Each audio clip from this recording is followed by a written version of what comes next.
آلومینیوم این روزها به عنوان یکی از اصلی ترین فلزات مورد استفاده برای صنایع مختلف شناخته میشه و موارد مصرف بسیار زیادی داره.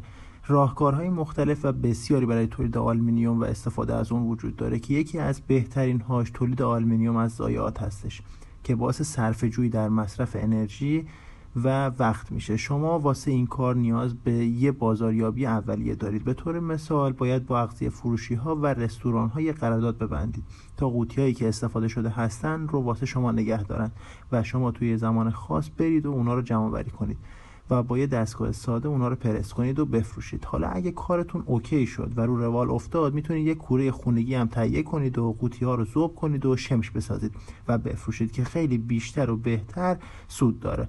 امیدوارم که همیشه موفق باشید. بفرستین واسه دوستاتون و اونایی که نیاز به کار دارن.